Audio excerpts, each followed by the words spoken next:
If you were to go to Rob Manfred, the commissioner of Major League Baseball, and you could say, give me any matchup in the postseason, what would he say?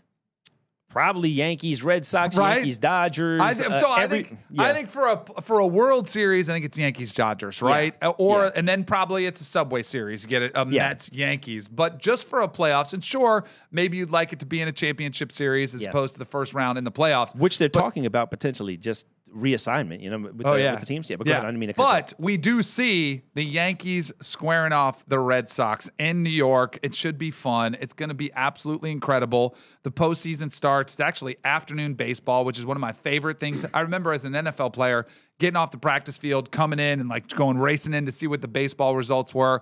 The biggest matchup of all these, though, is the Red Sox Yankees. It's the best rivalry in the sport. It is phenomenal. And the Yankees have one of the best players in Major League Baseball, and Aaron Judge. Is he the best player in baseball? I mean, under normal circumstances, I think I'd unquestionably say yes, but there's a guy in Los Angeles who's doing things that we've never seen before, right? We could touch on Judge first. Judge is in the middle of a heated battle with Cal Raleigh, the catcher from the Seattle Mariners, for MVP. It's probably one of the closest debated ones in a long time. But if you actually dig into the stats, I really don't think it's that close. Judge leads in WAR, hits, average. He's the third guy ever, along with another Yankee, Mickey Mantle, to hit 53 home runs and win a batting title, which is absolutely absurd. He leads in on-base percentage, slugging, OPS, OPS plus, all the important stats. And he's doing it while he's the captain of the Yankees. And he just set the American League record for most intentional walks in history.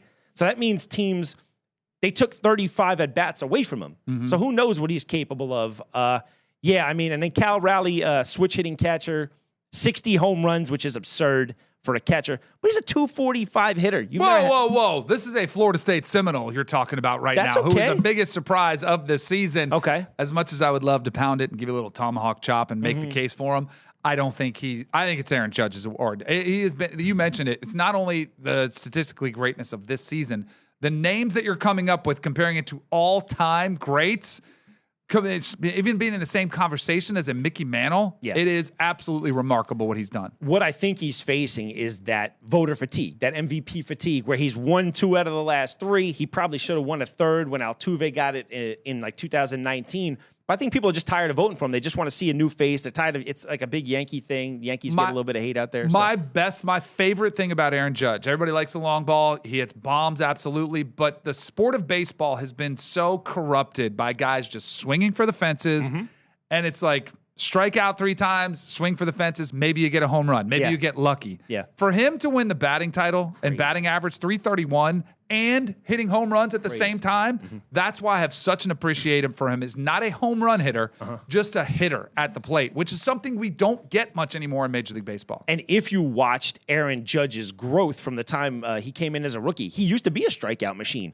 He was one of those hitters, but he has gotten so much better at kind of being able to kind of see balls and strikes. And like I said, he's drawn a ton of walks now, and his strikeout rate is way down. Yeah, I don't know why. In the age of analytics, the batting average has become less important. To me, as an old baseball fan, like I grew up with the 90s Yankees and early 2000s Yankees, that batting average is crucial for me. You heard a guy like Mark DeRosa on MLB Network say, I got to give it to Cal Raleigh because he doesn't hit singles and doubles, so he's not out there clogging up the bases. And I'm like, dude, what planet are you on? We're clogging up the bases. You want your hitters on base. That's a bad thing now? Right. I don't understand these analytics things, man. I think there's got to be some gut, some feel. Not everything can come from a notebook. So I agree. Analytics has corrupted the game as well. But the question I asked you wasn't who's going to win the MVP. It's who's the best player in baseball. Because what Shohei Ohtani is doing is something we haven't ever seen in the modern era of baseball. Yeah. And the 50-50 club, which is one of one, where you have 55 home runs and you also have 62 strikeouts, being a two-way player. That's why I don't even think this is a conversation, because they're not the same. You know, like Aaron Judge is the best offensive player in baseball. Shohei is almost the best offensive player in baseball. And when he's healthy, he might be one of the better pitchers. Now, if we could get him to pitch a full season and see more of him, then we're talking about, where he gets the full appreciation. I still don't think people in our country even baseball fans are fully appreciating the greatness of what we're watching. Yeah, he's it's out historical. of this world. He is out of this world. And you said it, it's funny, you said 50-50 club, and I think immediately as a baseball fan, you go to home runs, stolen bases. Right. You don't even, your brain can't even conceive that 50-50 club in this instance is 50 homers, 50 strikeouts as a pitcher. See, if it was just pitching, I used to always get in the argument, like when a pitcher would win MVP, and I'd love to get your thoughts on this because I know you used to pitch a little bit, right?